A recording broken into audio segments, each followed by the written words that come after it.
All right, guys, so we were trying to use our tool to remove the steering wheel, and this nut is basically one piece with the inner hub of the steering wheel. So the way this would normally work is you would remove that horn nut, and then you would put our nut on, which has a welded surface, and then from on the underside you would take the two brackets and hook them on, and then you would start to wedge this off. This is basically rusted solid to the inner hub. So we're gonna just have to cut this column. Those threads are toast anyway, so that's what we're gonna have to do there.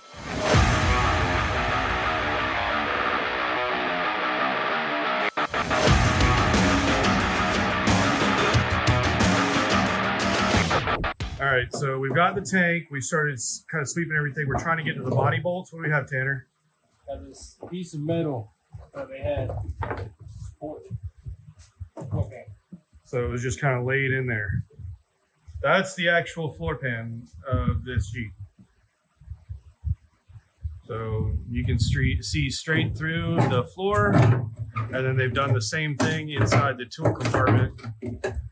So in order to get access to the body bolts, we've got to kind of get this pried up off the floor. Ugh.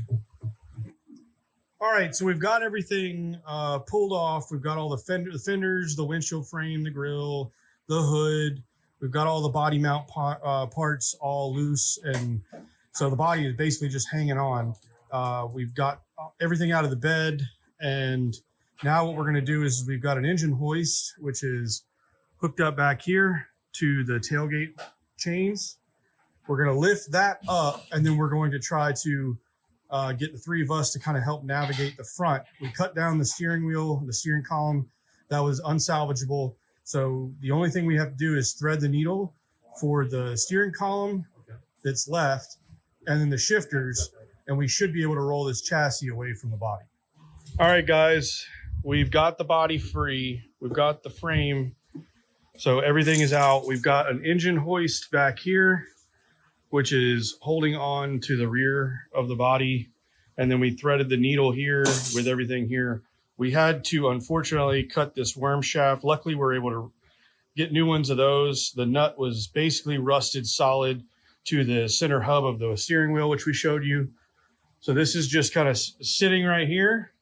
So what we'll do now is we're gonna lift this body up, roll the chassis out from underneath it, and then move the body out, clean up our mess, and we'll have a rolling chassis here to then tear down.